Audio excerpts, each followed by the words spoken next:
It's working. So hello everybody. Welcome to the Brussels Privacy Hub webinar on data transfers. I'm Sophie Stella-Bourdillon, acting as co-director of the Brussels Privacy Hub, and I will moderate the panel in collaboration with you today. I'm saying in collaboration with you because we'll try to give the floor to the audience as much as we can, although we have a limited time at our disposal.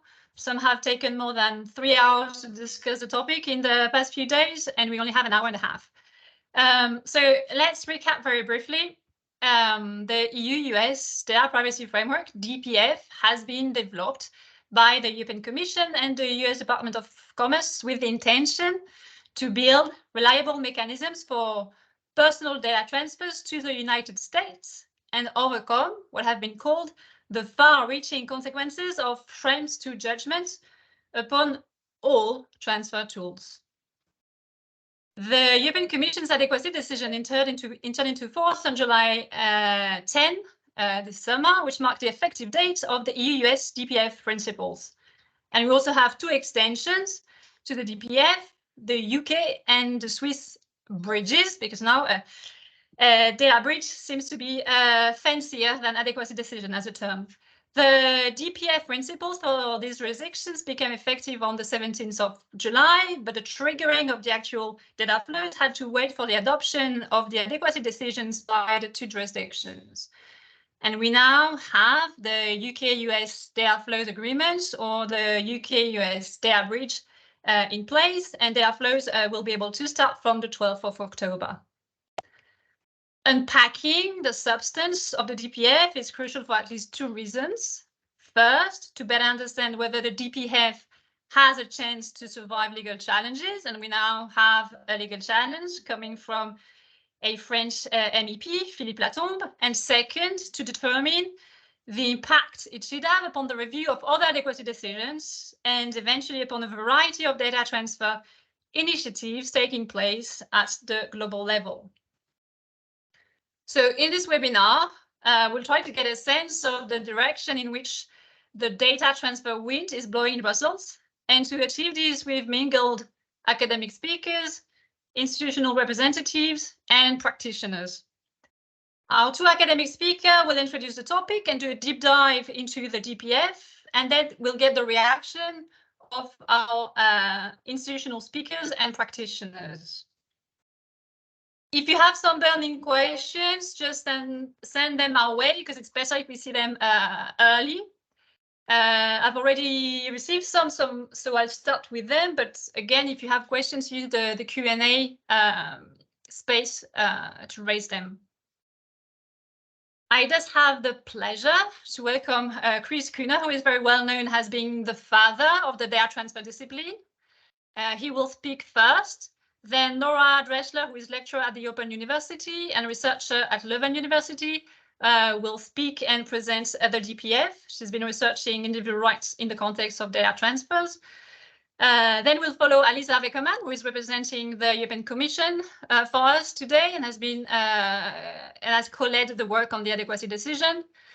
Then we'll have Nira Peris-Brines, who is representing the DPP, and then Hannah Bushta representing the DPS. And finally, Nikolaos Theodorakis of Council at Wilson Sonsini, who will share some lessons learned, and if we have the time, look into the crystal ball for us. So without further ado, Chris, if you could kick us off with an introduction to the topic, the floor is yours.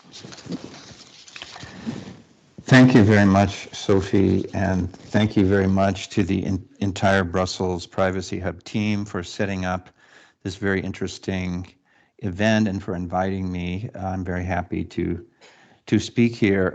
I'm going to be brief in my remarks, and I will probably talk for between 10 and 15 minutes, and I will also speak without slides. I'm not going to discuss specific elements of the new Transatlantic framework, but I will mention some broad points that I think are important to keep in mind regarding it and that are important for its functioning and for its future. And then I think the other speakers following me will go into more detail about the framework and I'll be happy to take questions if there are any later on. So first of all, let's spend a minute considering the historical background of this framework, which I think is important. The new framework is the culmination of over 25 years negotiation between the EU and the US on adequacy, and also 25 years of controversy. I don't think there are many other topics that are discussed regularly between the US and the EU that have been so controversial for so long. Efforts to enact an adequacy decision date back to the 1990s, even before the Data Protection Directive 9546 came into effect, when such negotiations began. And there are a number of milestones along the way to this framework, which we don't have to go into in detail. I think the first kind of formal milestone was the European Parliament voting against the original Safe Harbor decision in 2000, and then after that the Commission went ahead and approved their decision, and then there have been different judgments of the Court of Justice, which we all know about. And there have been some other important cases of the Court of Justice dealing with data transfers, like Opinion 115 and the Bodil-Lindqvist case. I think all of this focus on the issue of enacting a legal framework for transfers has caused some people to think that there is a legal solution to conflicts about transatlantic data flows that is out there waiting to be discovered. This can be seen in the respective responses of the EU and the US to transatlantic disagreements on privacy. The EU tends to say if only the US would adopt a federal data protection law similar to the GDPR, then all would be well. The US, for its part, complains that the EU doesn't acknowledge the high level of its legal protections for privacy and its strong enforcement mechanisms. However, I believe that actually the transatlantic conflicts on privacy reflect a fragmented and pluralistic legal landscape driven by deep-seated constitutional differences between the EU and the US legal systems, rather than representing a search for some ideal solution. In addition, it's important to remember that all of this is a moving target, and we've had a number of instances in the last 25 years where it seemed like, we found now finally we have the right legal framework in place, only to find that this is then actually not stable. And this is also because transatlantic privacy conflicts are often complicated by political factors. So for now, we do have a legal framework in place for data transfers under an adequacy decision. However, this can change, and look what's coming up in the US next year. About a year from now, there's the presidential election. And if you look at for example, at the campaign website of Donald Trump, you'll see that if elected president, he has said he would eliminate the independence of the Federal Trade Commission and bring it under presidential authority. And of course, recital 60 of the Commission adequacy decision states that the independence of the FTC is very important as a basis for the decision. So what would happen if Trump comes into office? I don't know.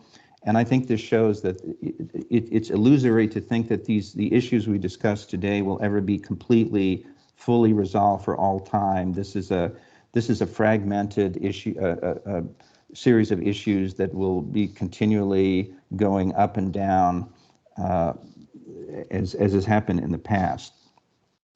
Now let's look at some questions about the level of protection required under an adequacy decision and the institutional system for realizing it as required by the Court of Justice of the EU. Well, the standard of protection, we all know, it's the data transferred under an adequacy decision or any other legal basis must receive a high level of protection essentially equivalent to that under EU law. And the court has also made certain statements about the the institutional arrangements for protections of data transfers with regard to the Commission and the data protection authorities in particular. Concerning the Commission, the court has said that in evaluating the adequacy of third country systems, the Commission's discretion is reduced and its review of the relevant requirements should be strict. Concerning the DPAs, the court has said that individuals must always be able to challenge violations of data transfer rules before a DPA, and that if the DPA rejects the claim, then the individual can refer to national courts, who must then refer the relevant questions on to the CJEU. And of course, these standards and arrangements give rise to certain questions. So with regard to the standard of protection, specifying the standard as essentially equivalent to that under EU law still leaves open many questions about the details of this standard and how it should be applied. The court's judgments would seem to call for a rigorous and strict application of this essential equivalence standard. Thus, if there is a case involving the U.S.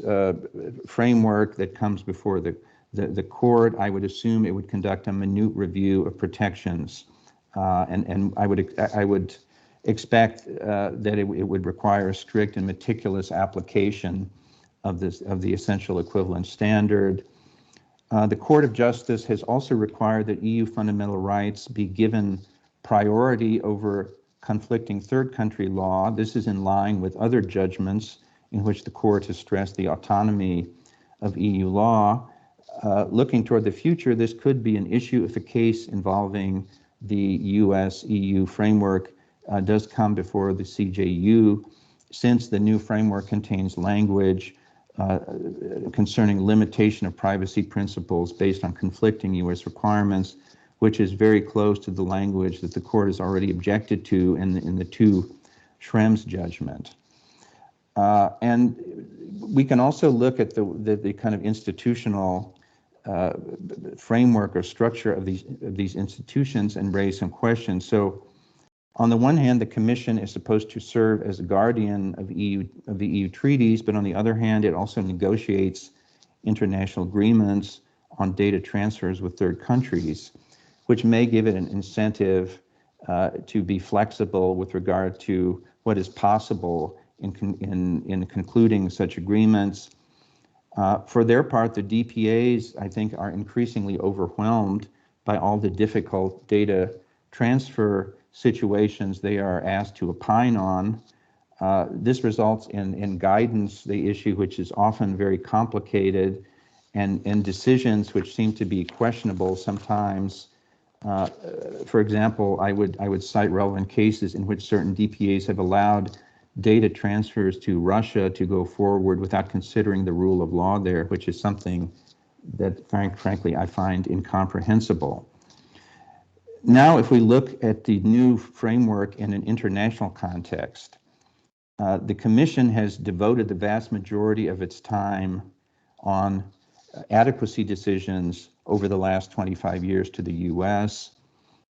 This reflects the priorities which the Commission announced in its communication in 2017, stating that it would prioritize data transfers to countries in light of factors such as their commercial relations with the EU, the extent of personal data flows from the EU, and the overall political relationship with the third country.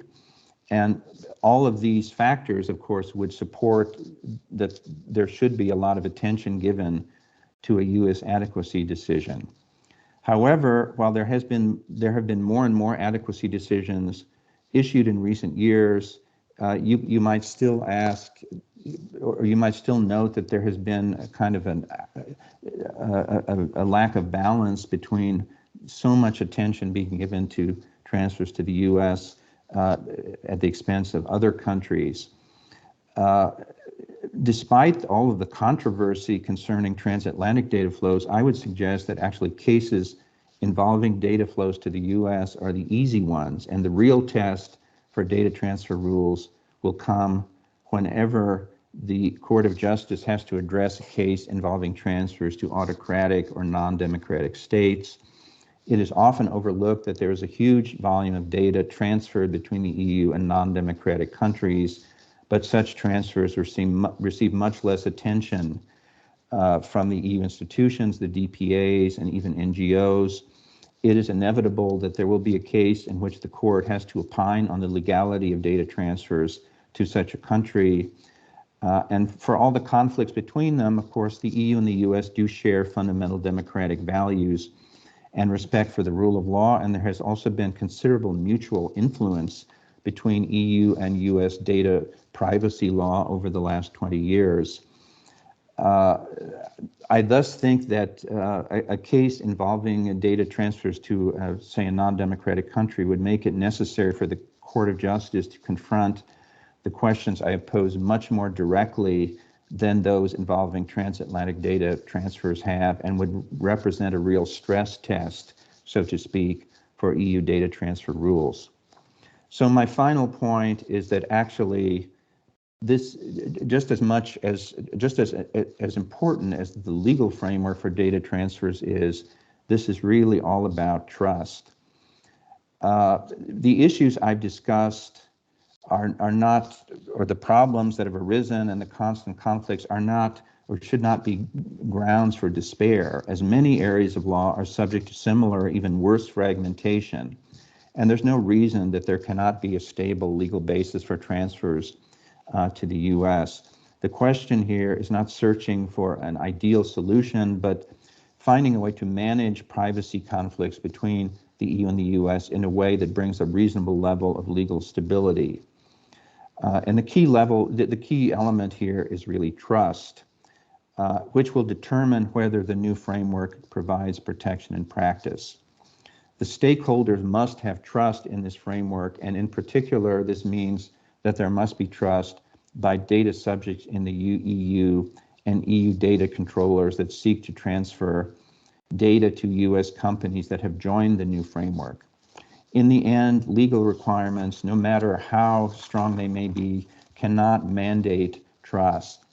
And we can see here already, if we look back a bit, to what happened with the Privacy Shield prior to the Schrems II judgment of the Court of Justice. Of course, the Privacy Shield prior to that judgment was in force. It was legally valid.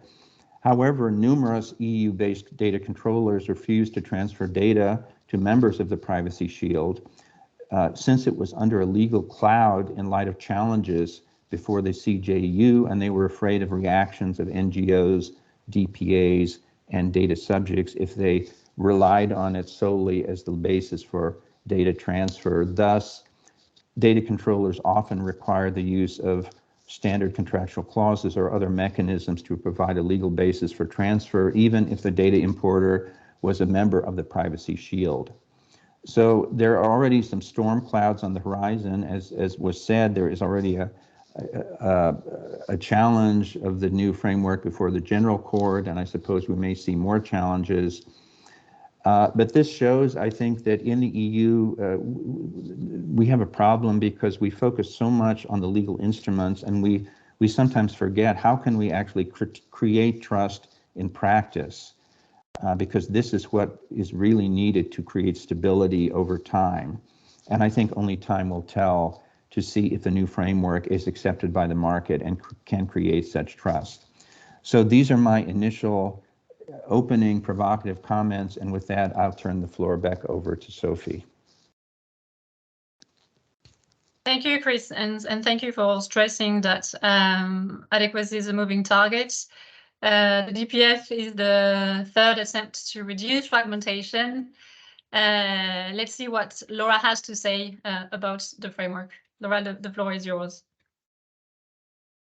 Yes, thank you. I'm trying to show my slides. Are they showing properly? Yes, perfect. Yeah, good afternoon, everyone. It's always a pleasure to follow after Chris and after having heard so many deep insights already on the US data privacy framework. I was asked to provide a bit of an explanation of the framework and a bit of an introduction for the coming discussion.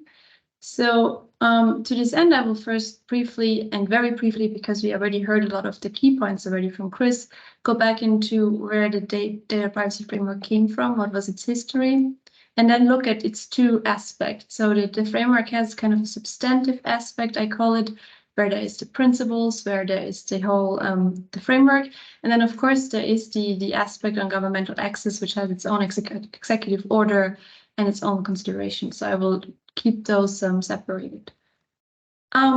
To start with a bit of background again, so Chris has already mentioned there is a long history of EU-US trying to get to an agreement on transatlantic data privacy flows.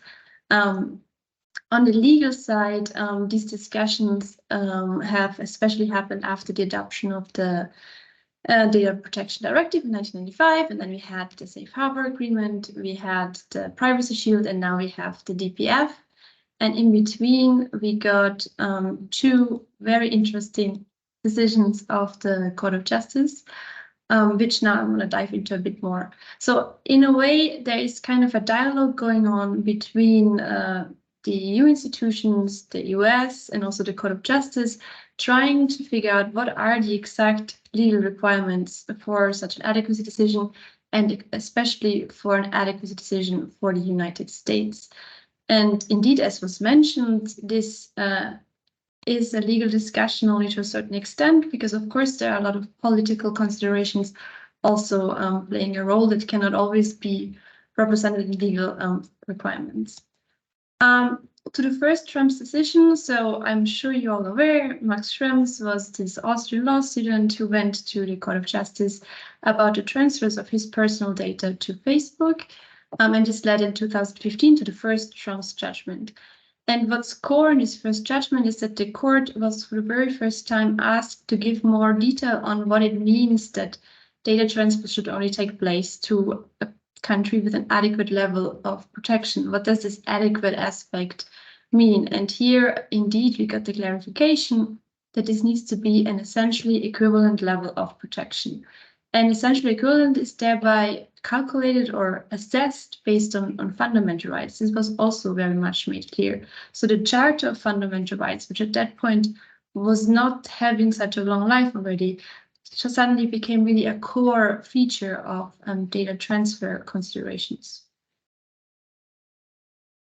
The Schrems I judgment also goes a bit deeper into this fundamental right assessment and finds two essence violations of a fundamental right, which was already also a big milestone, because until then the essence of a fundamental right, which was a new concept, has not been used that much in court cases. But in Schrems I, the court found that there would be a violation of essence, so really the core of a fundamental right, if he had access to content of electronic communications because of the data transfer as a consequence of governmental access. And also, and this is the part that always interested me the most, there would also be an essence violation if there is no legislation providing for a legal remedy to get access, rectification, or erasure of data. So these two requirements are really put core and center by the core as kind of the minimum standards from a fundamental rights perspective to fulfill for adequacy frameworks. This was very much repeated in Schrems II, wherever the court no longer found that the Schrems II situation, where we now had the privacy shield, led to a violation of essence of privacy, because apparently this access component was better addressed in the privacy shield. Not perfectly, because it was still not necessary and proportionate, but at least it was no longer a violation of essence. And again, the court also repeated its part on the essence of the legal remedy, so the fundamental right to have an effective legal remedy. Here, the court repeated its findings that if there is no such remedy for access, rectification, erasure, you would have a violation of essence. And these, of course, were then the reasons why the privacy shield failed, like the Safe Harbor Agreement did. Keeping this history in mind, it's already clear that this essential equivalent standard and the fundamental rights that are behind it are really the core requirements that need to be addressed in a new adequacy decision for the US. It might now also be worth taking a step back and looking once at how such adequacy decisions at the EU level come to be. So we already heard that the Commission kind of has published this communication in 2017 on what sort of countries it considers interesting for such adequacy decisions. And then it's assessing whether this level of essential equivalence is taking place.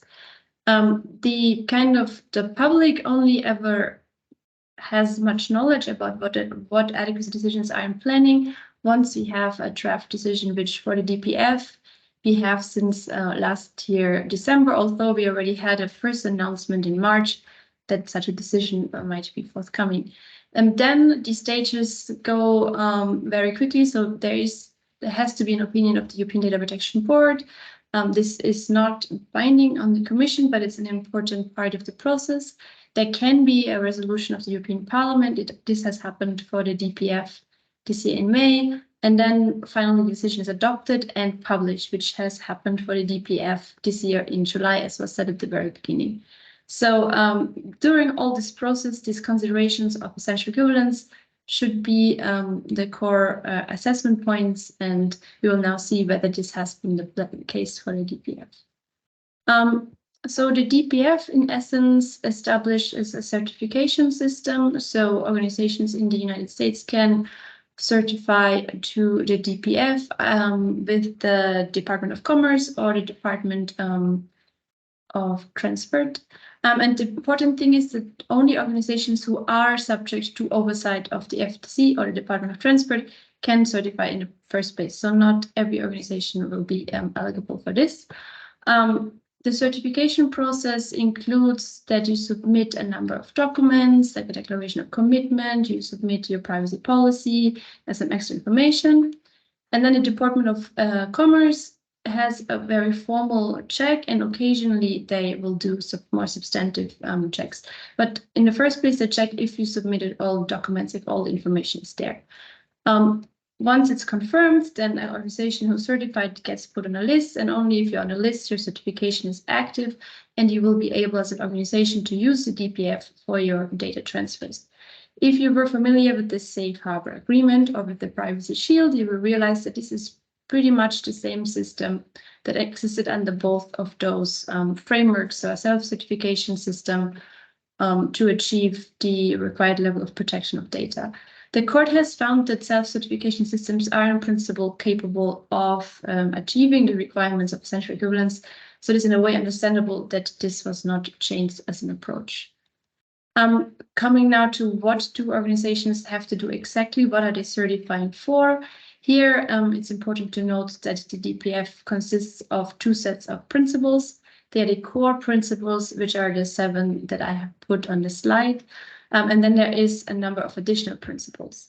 If you compare these principles carefully with the ones that were already included in the Safe Harbor Agreement, you will see that there have been minimum changes. So the essence of these 7 principles is the same since the Safe Harbor Agreement. Similarly, the supplementary principles, so these additional principles, which I also put on the slides, are pretty much the same as they were already in the Privacy Shield, and the principles in the Privacy Shield were based on the Q&A of the Safe Harbor. So again, these are all principles that have been developed since 2000. Nevertheless, this whole substantive part of the data privacy framework has received very little attention over the year. It has been criticized, especially by the European Data Protection Board in its comment on the Privacy Shield and also in the yearly evaluation reports of the Privacy Shield, but it has not led to as much discussions as the governmental access part. This is in a way a pity, because there are some things in these principles that still raise kind of open questions. First of all, this whole data privacy framework poses very few limits on the collection of personal data, whereas from an EU approach, it seems this limits on like the collection of data by the principle of lawfulness, so that you have to have a legal basis, is a kind of a core feature which also helps the protection of fundamental rights.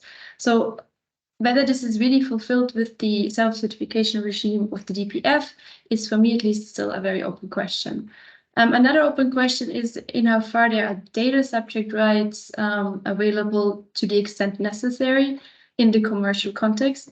The European Data Protection Board has especially pointed out that there might be some problems with access and the limitations that are possible on access.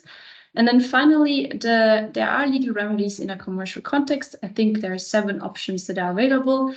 These are quite complicated, and they're also the same as were already under the Privacy Shield, where they have not really ever been used much. So we had the same remedies under the Privacy Shield. We had barely ever any cases. I think you can ask yourself at some point if these remedies are accessible enough, if data subjects understand how to use them, or if maybe there's something you need to work on. Okay, now let's go to maybe the most interesting part potentially of the DPF, and the part where there have been the most changes, because the whole principles, as I said, are kind of around since the Safe Harbor Agreement, and this is the whole aspect of governmental access. Here, the big change came with an executive order published 1 year ago, almost in October of last year, which put in place additional safeguards for governmental access by intelligence agencies in the United States. This executive order had 5 big parts, and I really would invite everyone to read it. It's not a long document, and it's very insightful on many levels. Most interesting sections are the one on signal intelligence activities and also on the redress mechanism. So I will briefly show you those 2. Regarding the signal intelligence activities, so here the big challenge was to ensure that these activities going forward would be necessary and proportionate in terms of their interference with privacy and data protection, because these were the aspects that the Court of Justice had picked up on. To address this, the executive order seems to introduce this consideration of necessity and proportionality into the text of the order. So on a very formal level, it seems that there has been some progress. Of course, and this remark has been made, I think, almost immediately after the adoption of the order, we will have to see how this is really understood in practice, and whether these considerations of necessity and proportionality match what the Court of Justice expects such assessments to be.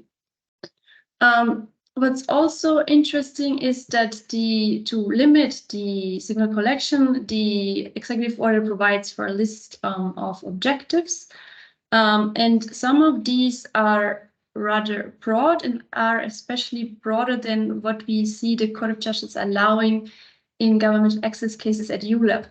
Now, of course, the transfer case law and the data retention government access EU case law should not be confused, but still they are somehow related, because they are starting from a similar starting ground, that authorities access personal data.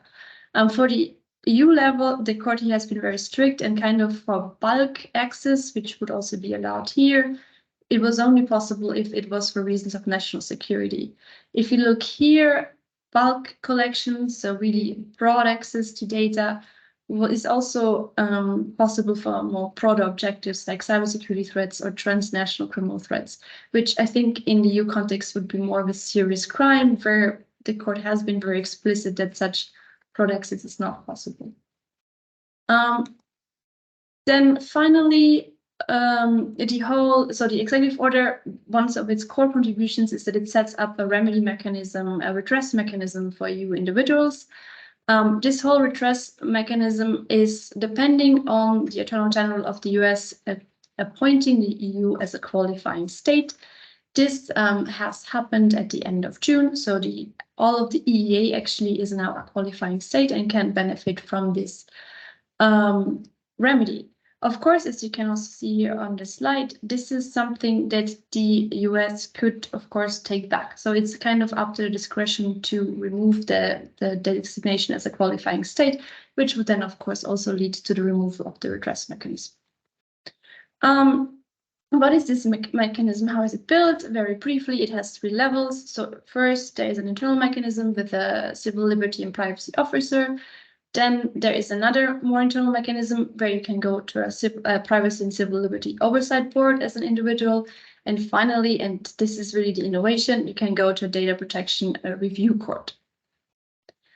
There is much discussion about the data protection review court, whether or not it can really serve this independent remedy that the court requires. I will not go much into these discussions, but I want to focus on another aspect that I find very interesting. So if you remember, I pointed out that to make sure that there's no violation of essence of the fundamental right to an effective legal remedy, you need a legal remedy for access, rectification, and erasure of personal data. Well, if you go to the Data Protection Review Court, all you ever will get as an answer is what I put here on the slide highlighted in yellow. And then I wonder just if this is really access to data, because in the end, an individual will never really understand what data was processed and why and what happened. So this whole access component, I have my doubts that this can fulfill. So of course, similar provisions exist at EU member state level. To conclude my introduction and explanation of the DPF, I think we will really have to see how the Court of Justice will treat the framework. I think on a substantive level, which is something that has never really been discussed much by the Court of Justice, you can already raise some questions on whether we have achieved essential equivalence there. And essential equivalence is not just a concept for governmental access, it's supposed to apply for the whole breadth of transfers. I think you could raise questions there. I doubt that the court will, because I think the court will again focus mainly on the governmental access part.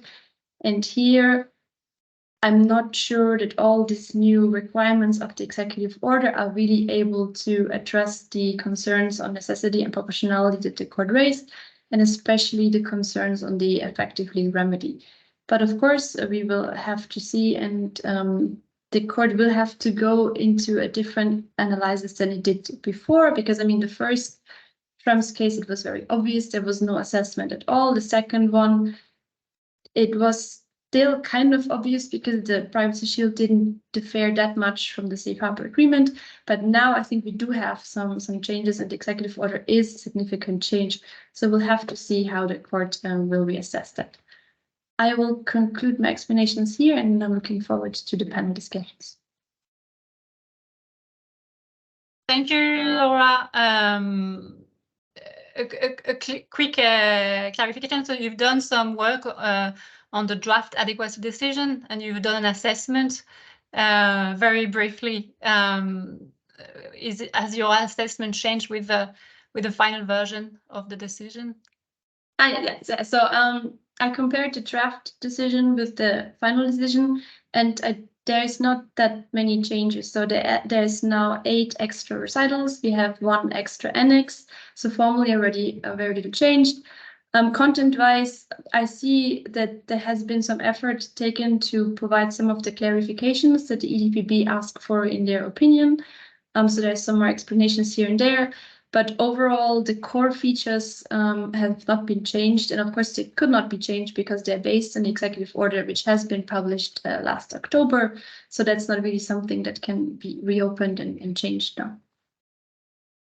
Okay, thank you. And before going to the European Commission, I'm being asked to remind you that in scope, we've got 2 types of practices: signals intelligence collection that is actually targeted, and in bulk collection. And before we all get very excited, let me just define what is meant by targeting collection and the FISA. And for that purpose, I'll read the words of Sharon Bradford Franklin, who is the chair of the Privacy and Civil Liberties Oversight Board, who said in April 2023 that the FISA standards focus on whether a target, which means a non-US person, is likely to possess or communicate foreign intelligence information, but do not require any finding of probable cause or even a determination that a target poses a threat or is associated with wrongdoing.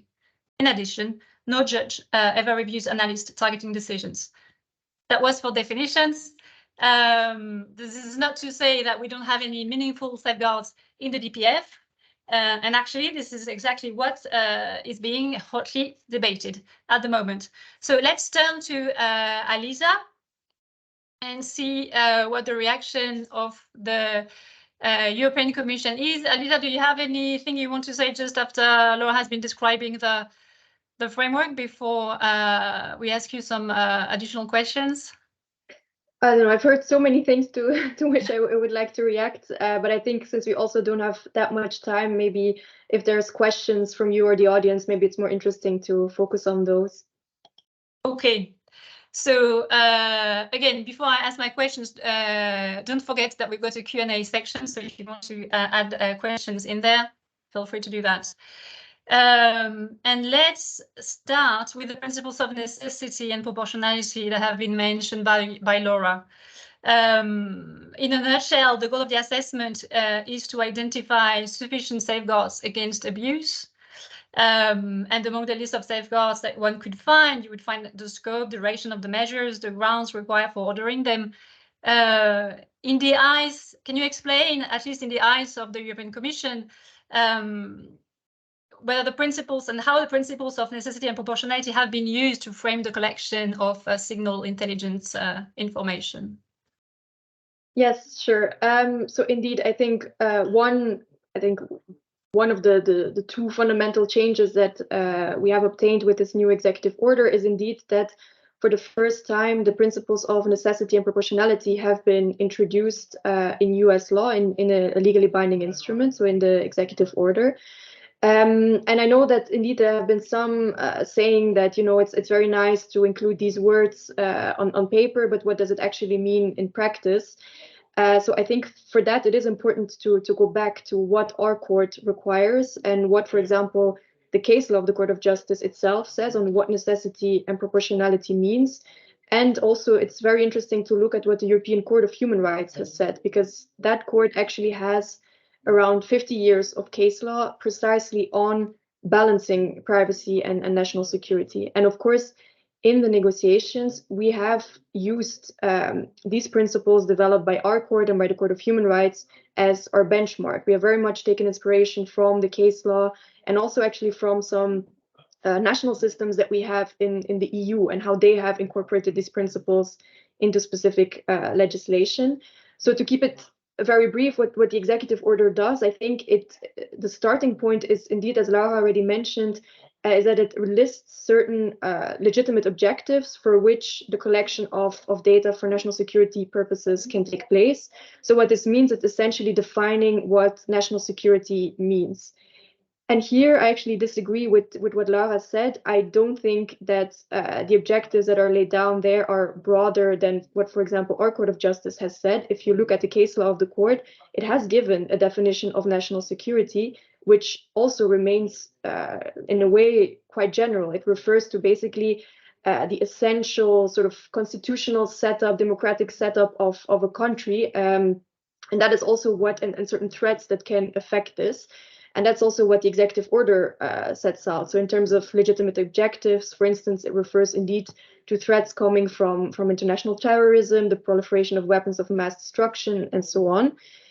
And it also lists certain objectives for which collection can never take place. So for example, if it would be to give American companies a competitive advantage. So it does these two things, but I think what is also important to keep in mind that the collection itself cannot take place for these objectives. These are sort of the more, I would say, the broader objectives that define sort of the area in which intelligence agencies can operate, but they have to be further specified, operationalized into intelligence priorities. And those are the ones for which then the intelligence agencies can actually collect the information. And then there's a specific process in the executive order to develop and approve those. And so, for example, if a legitimate objective is the fight against terrorism, then a priority will be focusing on terrorism coming from a specific region or a specific group. So that's also a way to make this more concrete. So that's, I think, the starting point. And then indeed, building on that, we have the principles of necessity and proportionality. So when you look at, what does necessity mean also in the case law of the Court of Justice and the Court of Human Rights, it's essentially having a justification for taking a certain measure. So for example, you have to make sure that there are no other measures that are less intrusive that could be used.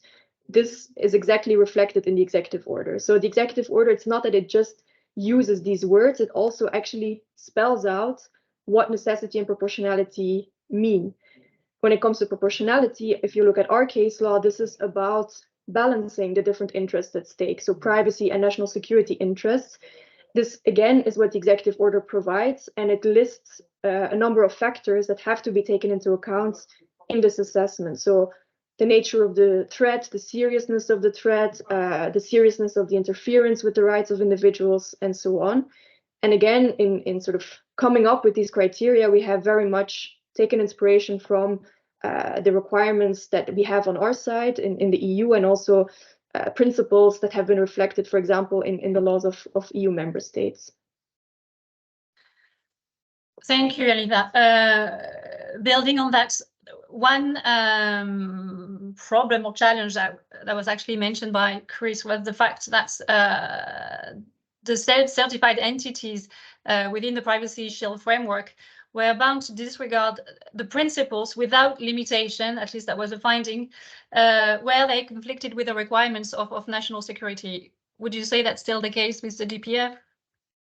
But I think because indeed this language was also in the first and the second Schrems case was sort of the starting point for the court, but that was because the principles can be limited, which is, by the way, the same in our rules. Data protection is never an absolute right. It's always possible to have limitations, just like we have, for example, with Article 23 of the GDPR, but of course, under certain conditions. And here, these conditions and the limitations follow from the executive order and the legal framework that governs government access in the area of national security. So these are the limitations that apply. So indeed, I would not say it's unrestricted. It takes place within the boundaries of this entire legal framework.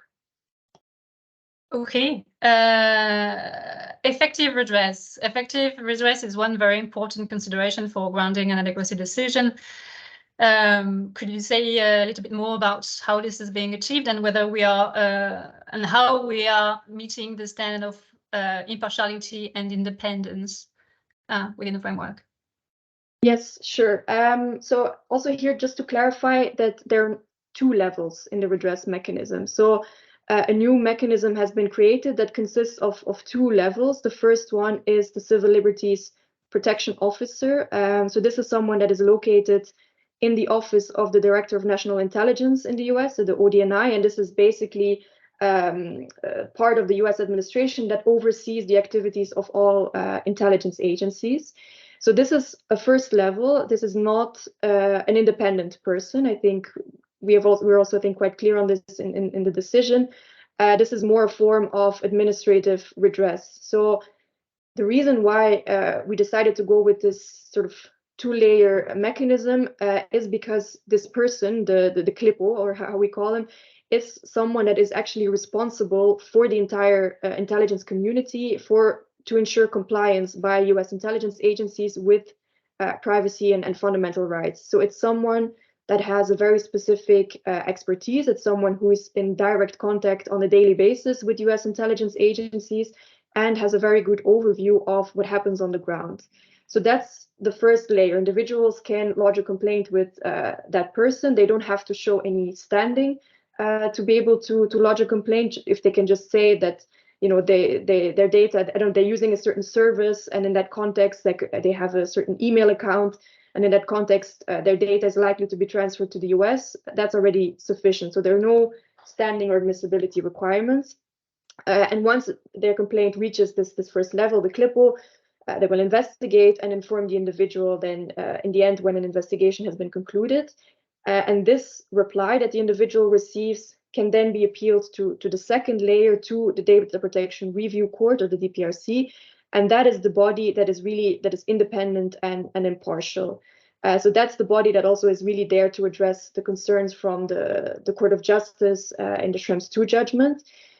Very briefly, again, there are a number of safeguards to ensure the independence of this body. So it consists of a number of judges that are appointed by the Attorney General, but on the basis of criteria, actually the same type of criteria that are used in the US to appoint federal judges. They also must come from outside of the US government. And of course, they need to have a certain specific expertise. They need to have a security clearance and so on. There are also specific rules on conflict of interest. And importantly, these judges have the necessary powers to carry out investigations. So they have access to all information. and they can issue binding decisions. And here I would also like to touch upon one point that was mentioned earlier. It's true that the reply that the individual gets will always be a standardized one. So the individual will be informed that an investigation has been carried out, and either there was no violation, or if there was a violation of US law, it has been remedied. But I think it's important to distinguish this from the actual remedy and from the actual decision that is taken by the DPRC, because this is specifically provided in the executive order. The DPRC takes a reasoned decision that is binding, where it has all the conclusions on its investigation and where it also imposes a remedy. And there are a number of remedies described in the executive order that they can take, including, for example, ordering a deletion of the data.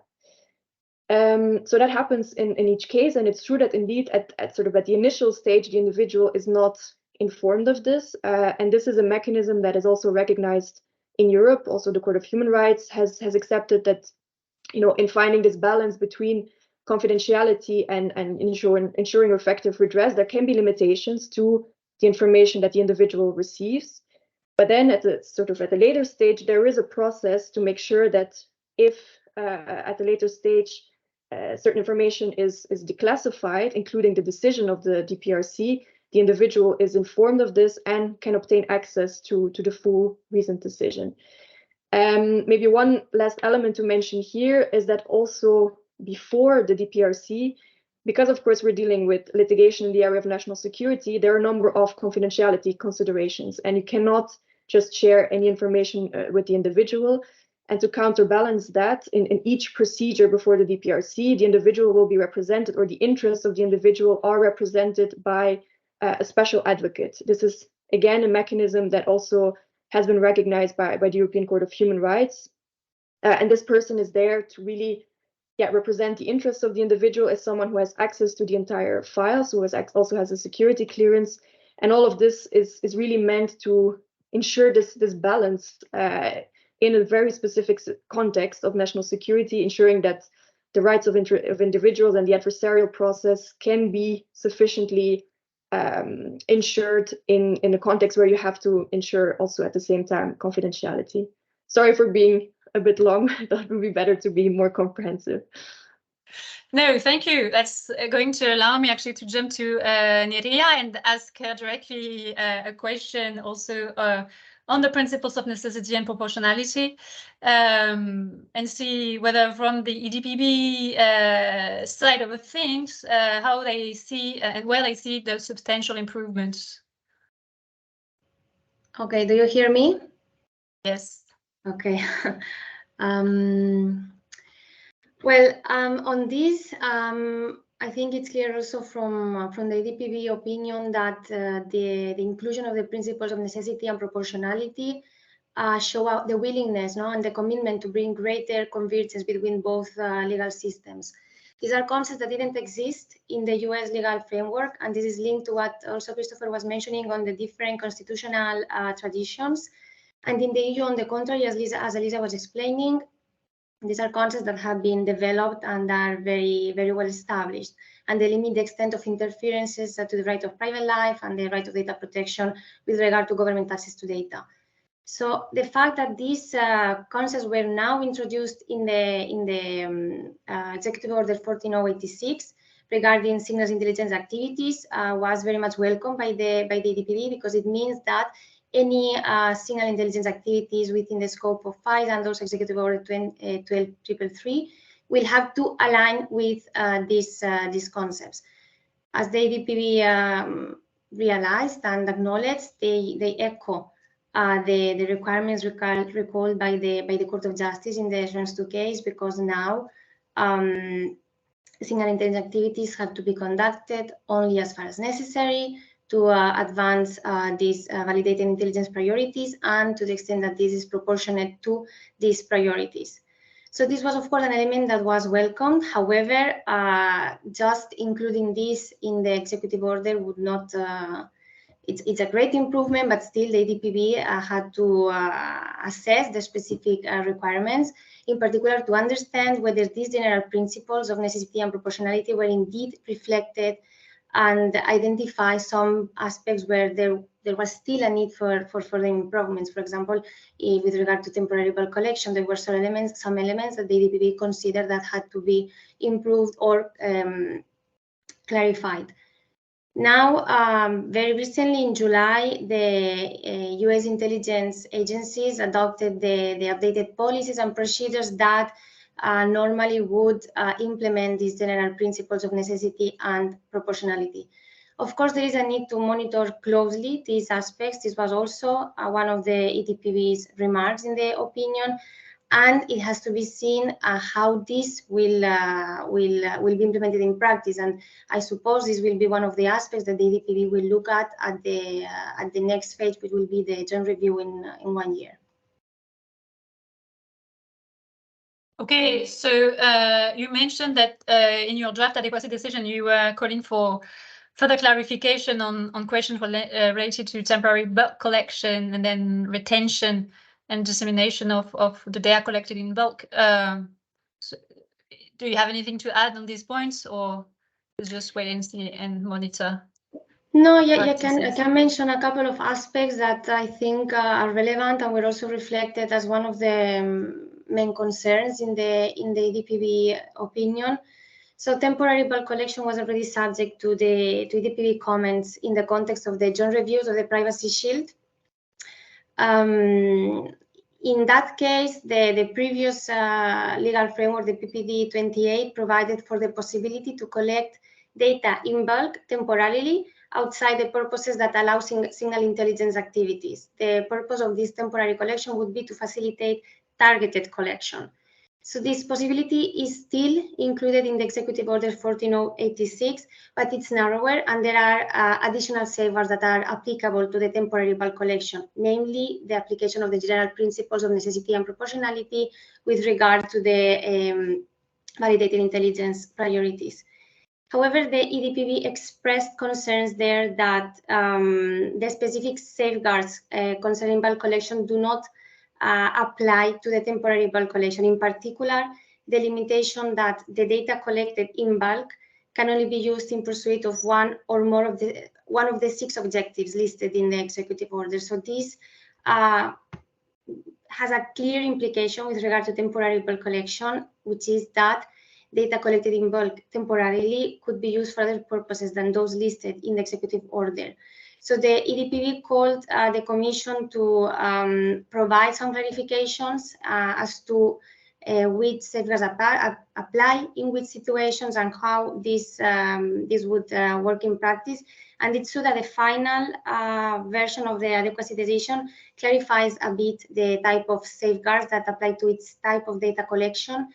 But it remains to be seen, of course, if the EDPB considers that this is sufficient and tackles the concerns expressed, or there is a need for further improvements in that regard.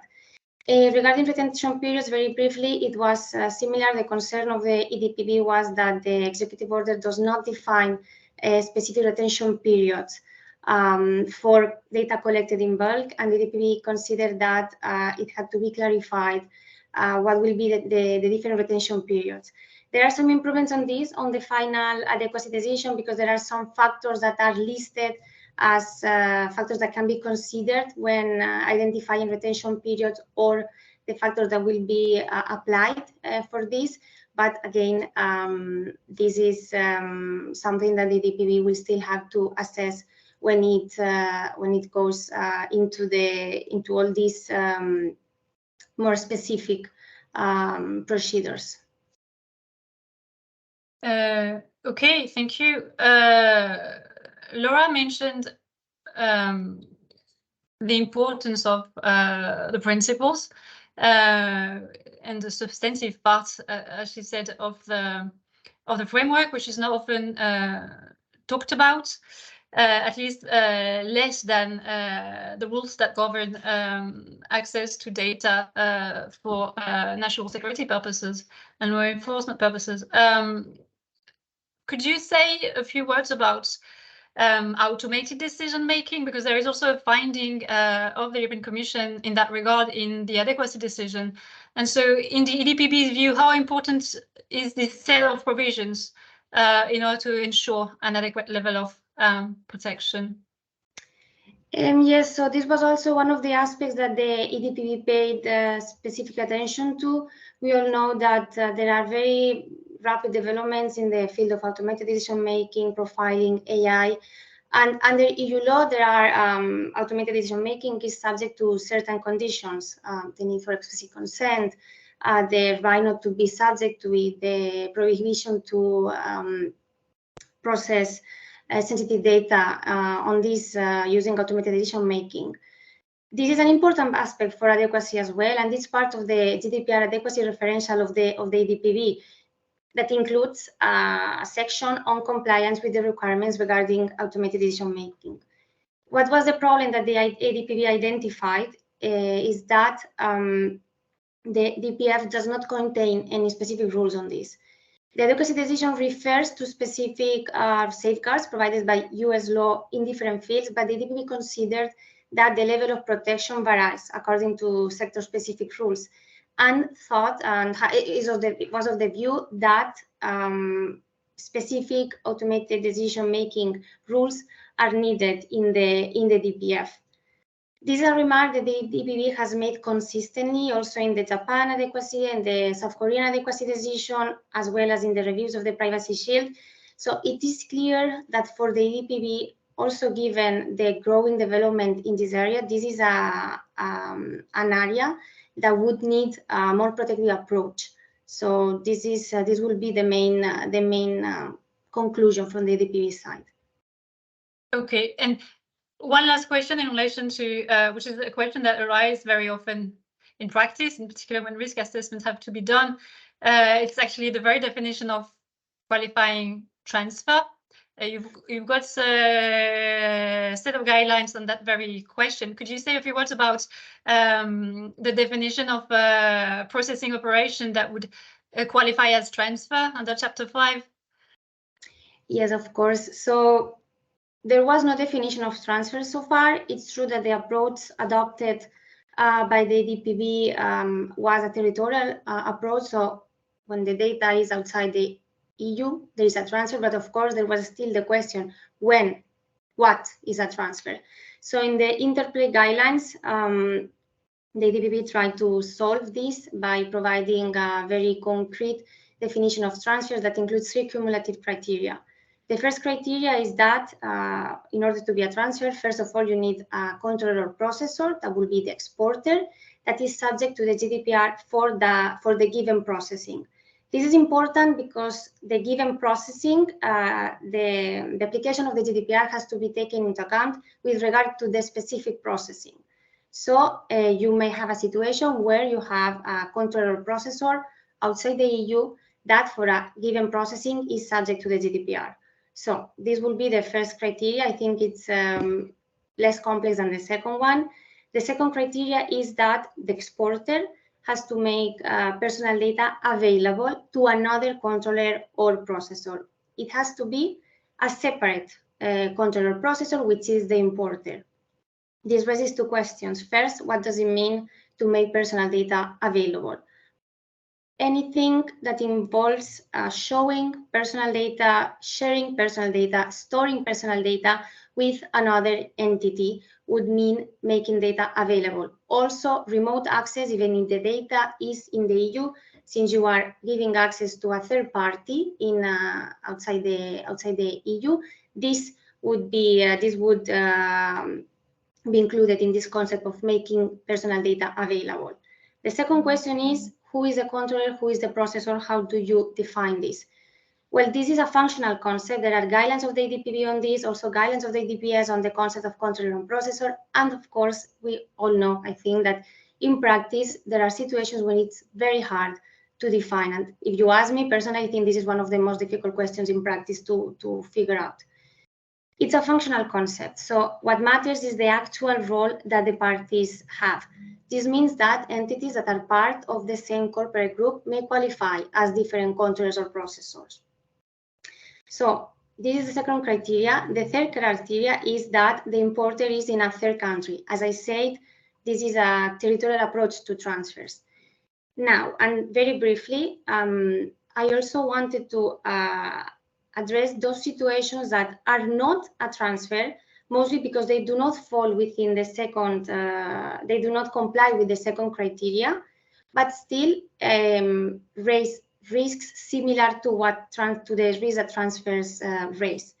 I'm talking of situations, for example, where there is an internal processing, so a processing outside the EU, but the second criteria is not fulfilled. You don't have a separate controller processor. You have a controller processor in the EU that for X reason is processing the data outside the EU, but there are no separate roles. Clear example, an employee going abroad and accessing personal data from a third country. This would be a situation where you don't have a transfer, but there may be risks associated with this processing. So in those situations, it's important that controllers and processors assess the risk of the processing. This is an obligation, a general obligation of controllers to assess the risk of the processing operations. And when there is a processing operation happening abroad, even if it does not involve a transfer, there may be risks associated to it, namely or mostly, or the clearest example, risks regarding access to data by public authorities. So it may happen that this processing outside the EU needs additional security measures, for example, and this is something that the controller in the EU has to assess. It may also happen that this processing is too risky to take place, and as the same way you would do with a transfer, when it's too risky, maybe you should not transfer it. If this processing is too risky, you should not process it. So bottom line, we have a definition of transfers, and of course it's quite complex in practice to apply it, but we cannot forget those situations which are not a transfer but still involve processing outside the EA and therefore entail risks that need to be tackled in a similar way, so to say, than the risks associated with transfers. Okay, thank you, Nira. Thank you very much. Let me turn to Anna now and get the EDPS view on different things, actually. So let me start with a question on mass surveillance, a big question. The EDPS has been working on that concept in different contexts, and the Adequacy decision draws a distinction between bulk collection and mass surveillance. Could you say a few words about this distinction? Thank you. Good afternoon. Thank you for having me here today. Well, in terms of the actual wording of the adequacy decision, I think it would be more appropriate for Alisa to explain. I can only say that, of course, in our work we have used mass surveillance more, as a general term in those cases where we see the risk or actions that could result in all the actions, all the aspects of individuals' lives being closely monitored. So, for example, in the context of remote biometric recognition, which is now a hot topic in the context of negotiations on the AI Act, for example. And now turning to bulk surveillance, or rather bulk collection or bulk interception of communications data. This is, to me, more legal and technical term of art, which essentially I think was best defined by the Strasbourg Court, by the European Court of Human Rights, and I think the latest authoritative source would be the Grand Chamber ruling in Big Brother Watch, where it is very nicely laid down as very specific activity pertaining to signal intelligence, and essentially more often than not concerning external activities of states rather than domestic surveillance or interception measures. And of course, the court also lays down specific safeguards that need to apply in such contexts. And the interesting takeaway, but maybe an obvious thing worth stating, is that the case law of the Strasbourg Court obviously shows that the United States is not the only country, and that there are former and current member states of the EU that also have similar activities developed, and that they have been caught red-handed for implementing programs and measures that have not been found conform with the Convention by the Court of Human Rights. Thank you, Anna, and thank you for making this point very clear. The DPS has also done some work on the concepts of necessity and proportionality. There's a toolkit even on that. From an DPS perspective, what are the minimum requirements needed to achieve the essentially equivalent standard? Well, thank you very much. I always take an opportunity I have to showcase our guidelines on proportionality and the necessity toolkit. So please, everyone, have a look at our website or ask me if you want references. Now, this there is, however, a word of caution from me, I think, against automatically transposing some takeaways that we have tried to identify in those documents on the basis of court case law that concerns different matters. So first of all, domestic situations in member states, and second of all, in many cases, GDPR covered activities, in other cases, pure law enforcement matters. So I am personally not convinced that it is correct to automatically assume that any lessons or any standards or benchmarks that could be drawn on the basis of that case law could automatically be transposed, for example, in the context of relations with third countries, adequacy assessment of third countries, or national security context, which indeed is quite different. And I'm very happy that Alisa has already used the example of the standard notices to data subjects to illustrate very well why we cannot simply assume that the standard that applies in commercial relations and even in law enforcement context can automatically or could automatically be transposed to national security context. And so more broadly, I think I could also maybe share on the basis of our common experience with the EDPB working together on the opinion on the DPF, that the biggest challenge really is to try and second guess what standard of review the Court of Justice might want to apply next time, if there is a next time it is asked to assess the conformity of this new framework with the Charter and the secondary law. So far, we have seen quite an evolution. So obviously in Schrems II, we already see more details provided as to what the standard of essential equivalence should mean. But in fact, we do not yet have full authoritative statements as to what are the sources to draw on. And this even applies to the commercial side. So Nerea already referred to the adequacy referential, but this is a document adopted or used by the EDPB. This is our best guess as to whether, for example, elements pertaining to profiling or automated decision-making really form part of the essential equivalence. But who knows, maybe if ever that is also being tested before the courts, different views might emerge. So that being said, also on the national security side of things, I believe that we have seen quite a few developments recently that hopefully will contribute to the court's new standard or applying, you know, the same or different standard when the next challenge presents itself. So in addition to first of all, I would refer back to the Court of Human Rights judgment in Big Brother Watch that I think is really very detailed and and quite helpful, specifically in terms of national security and addressing the requirements for bulk collection or bulk interception that were cited as one of the concerns that the EDPB opinion touched upon.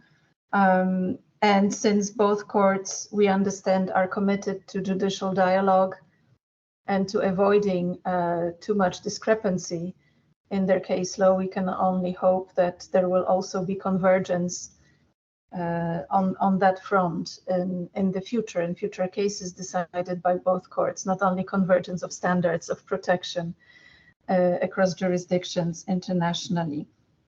And also, I think a great deal of work has been done with recent updates by the Fundamental Rights Agency in terms of oversight over member states' security apparatus.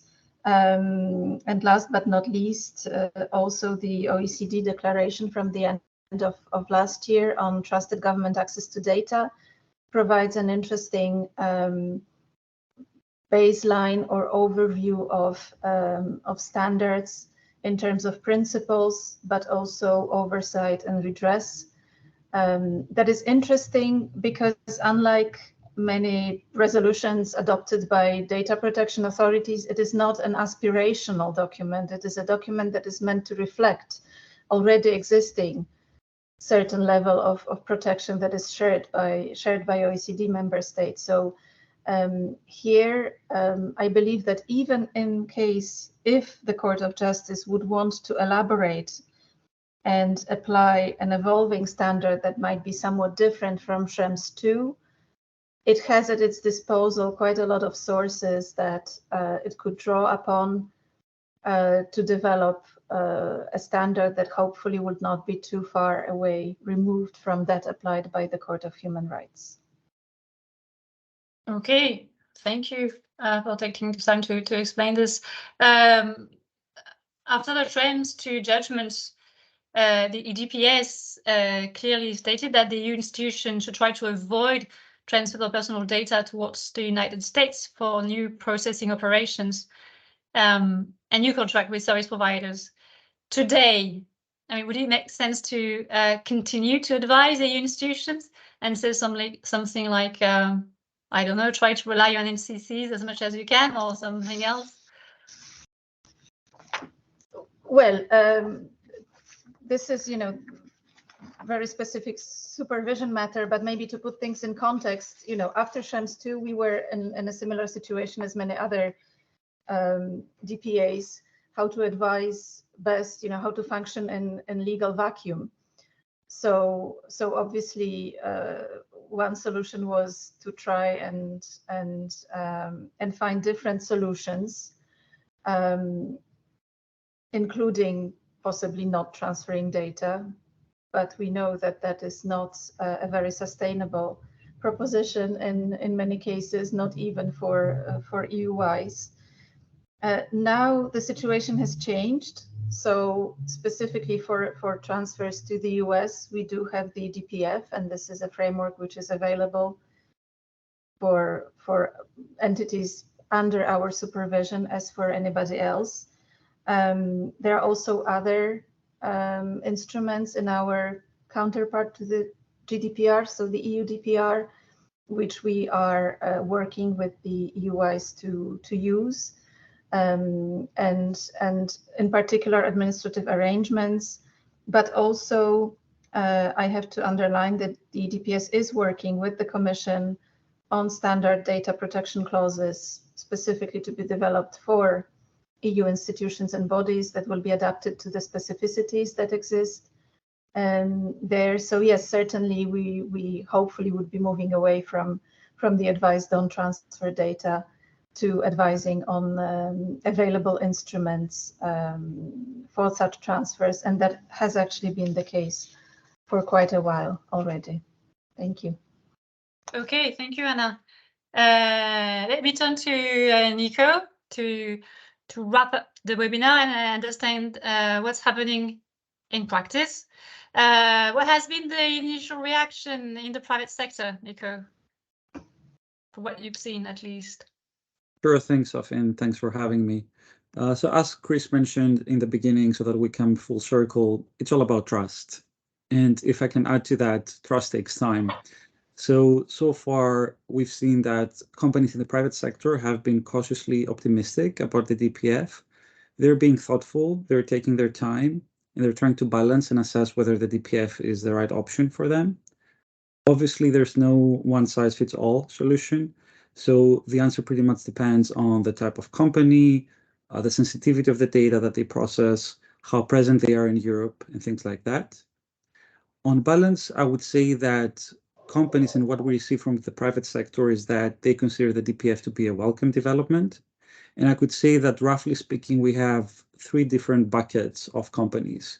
We have the companies that are willing to certify with the DPF, or that they are already certified. So these are the so-called early adopters. Then we have companies that adopt a wait-and-see approach. And then we have other companies that are not currently willing or thinking of certifying with the DPF. And if I can dive a bit further into those three groups, the early adopters are primarily companies that are currently certified with the DPF because they had maintained their privacy shield certification, notwithstanding the invalidation of 2020. So these are companies that kept paying the annual fee, and as a result of that, they were automatically rolled into the new DPF framework. If we check the DPF website, at the moment, we'll see that there are approximately 2,500 companies that are DPF certified as active DPF participants, and the vast majority of those companies are actually some of the ex-privacy shield companies. And insofar as they update their privacy policies by October 10, they can keep relying on the DPF. So for those companies, these companies have a kind of a why not type of approach that, they're already in the DPF, so why not just undertake this minimum effort that is needed to stay in the framework. We also have companies that may have many and complex transfers all around the world.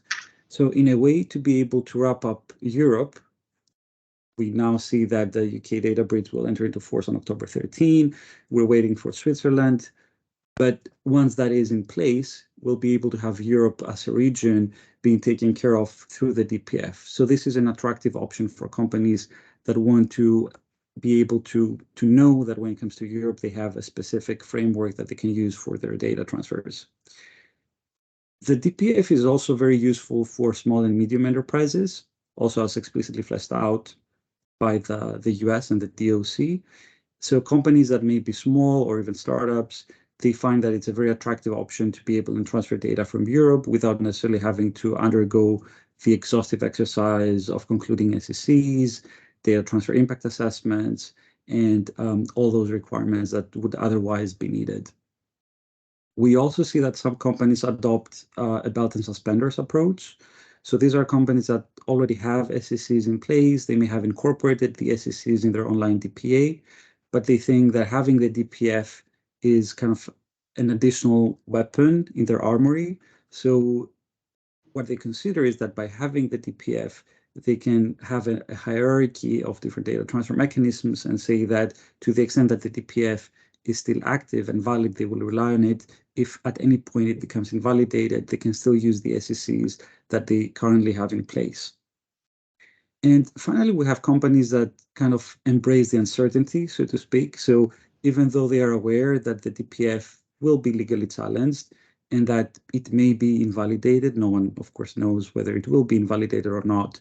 The fact that it will be valid for the next, say, 2 to 3 years is enough for some of those companies to say that we are willing to undergo the effort that is needed to certify with the DPF if we know that for the next 2 or 3 years, we will be able to transfer data from Europe without any additional formalities.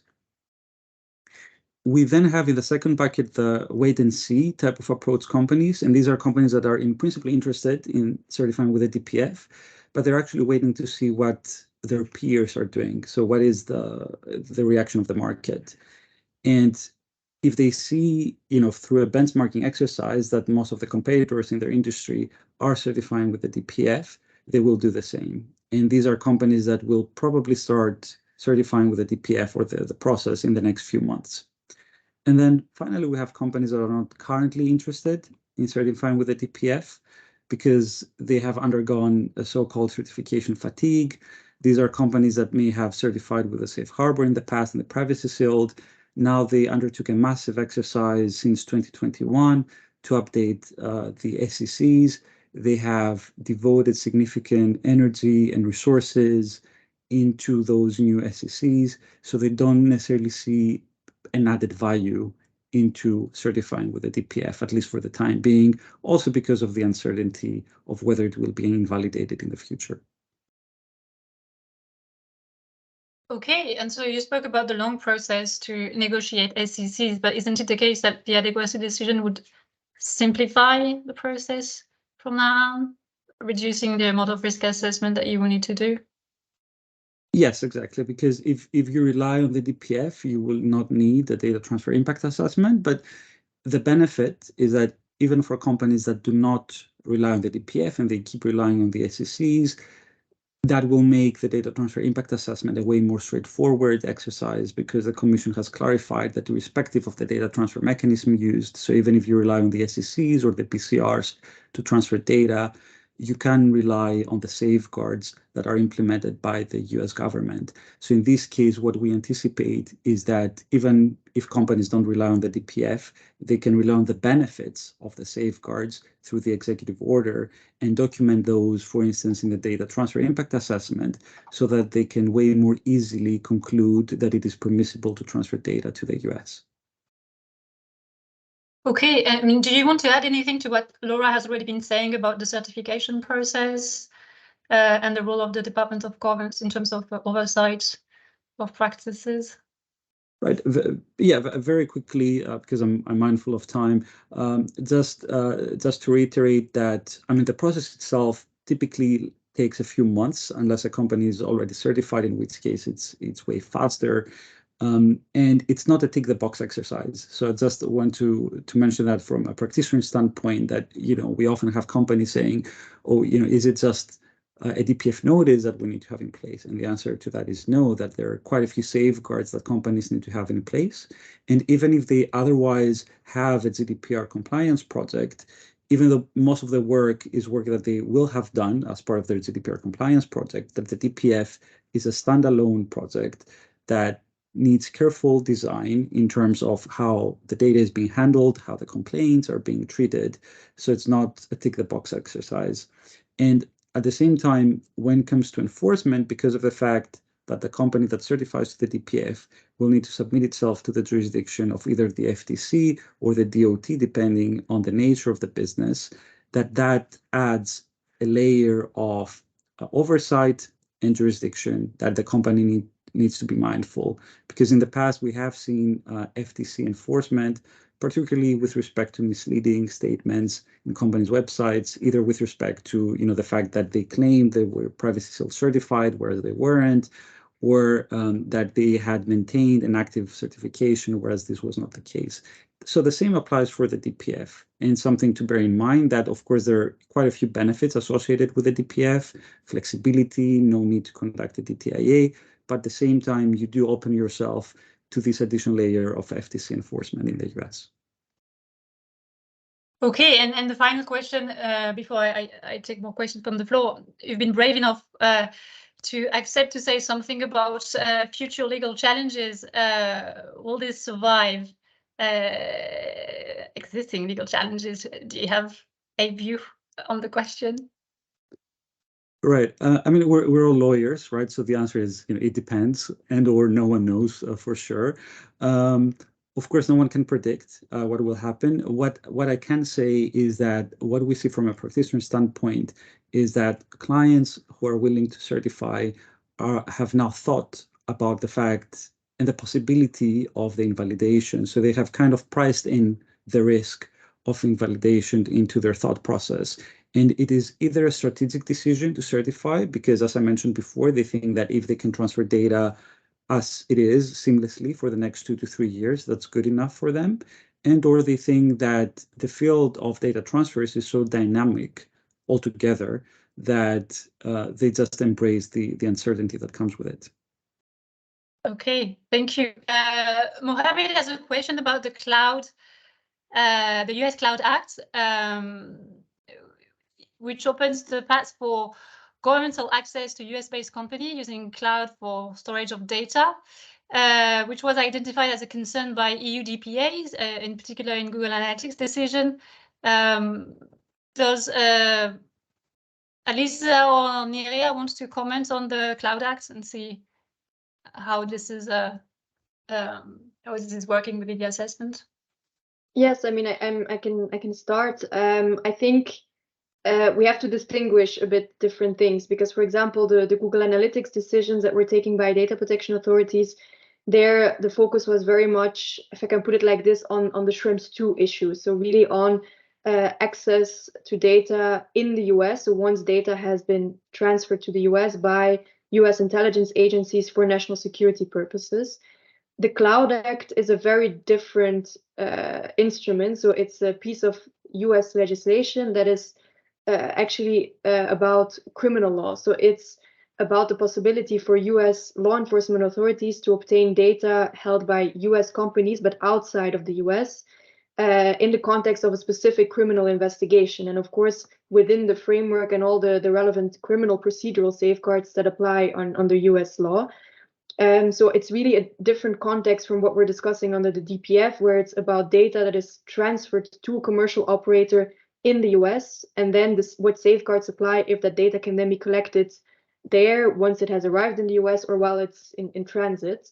So I think it's really important to separate the two when it comes to the Cloud Act, because this is also, I would say, part of a broader, more general discussion about the possibility for law enforcement authorities to access data that is held by commercial entities in a different jurisdiction.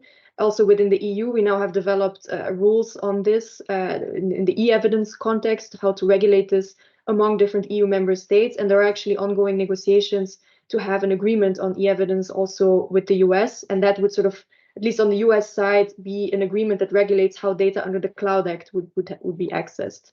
So just to clarify, I think this is, first of all, a different context, and there are ongoing negotiations to also address that specific question. And of course, importantly, what data protection safeguards are required in this context.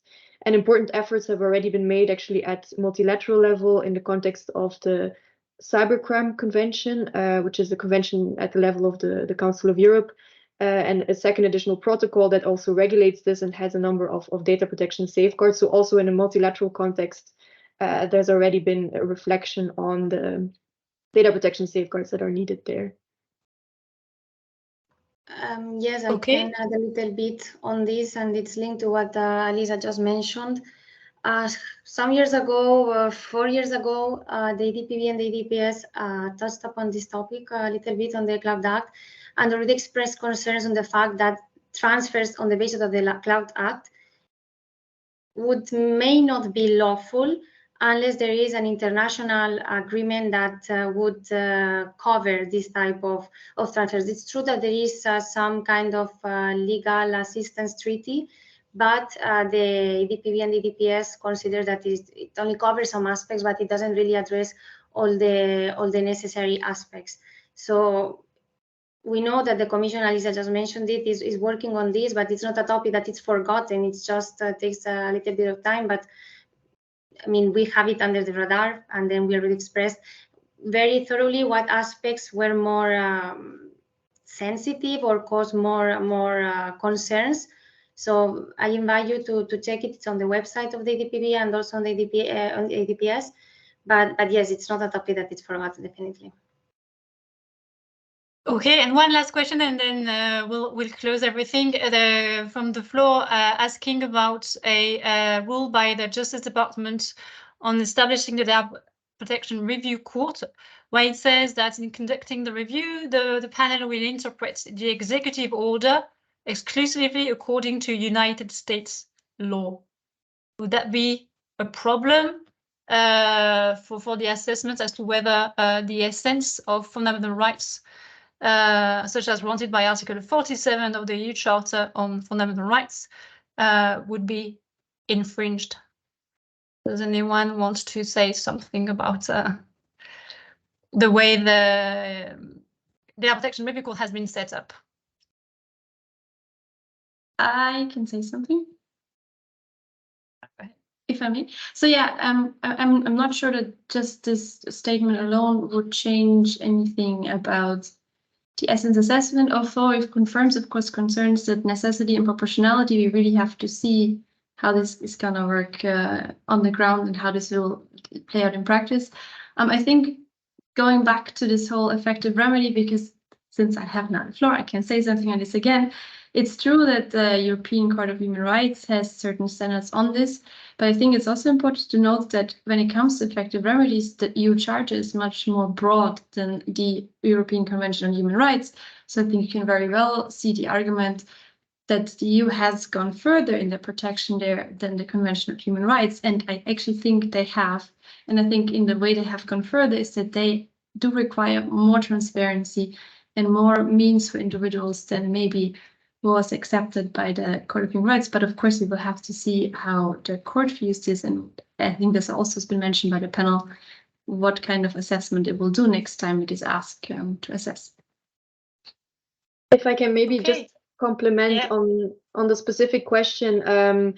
Indeed, so there is indeed this statement in the Attorney General regulation saying that the DPRC will, of course, apply the executive order and other pieces of U.S. law in accordance with U.S. law, and that includes also case law and so on. I mean, I think I have to say that I think this is normal, that a country applies its own law in accordance with the broader legal framework. So I think we cannot expect third countries to, for example, apply EU law or case law of the Court of Justice in their own legal system. So I think this is normal. And of course, what matters for us, and that goes back to what we were discussing earlier, is that the rules, the requirements, and in particular the requirements on necessity and proportionality are, in our view, specific enough and concrete enough to make sure that they are applied in a way that reflects the requirements, again, that we have to meet under our own case law and under the Schrems II judgment. But I think the fact that this court is going to act under U.S. law and interpret in light of U.S. law should not be an issue as such. Okay. Anyone else want to react to anything that has been said already from the very beginning of the webinar? Nope. Okay, well, thank you so much for being with us this evening and sharing your knowledge and expertise on the topic. Thank you to the audience.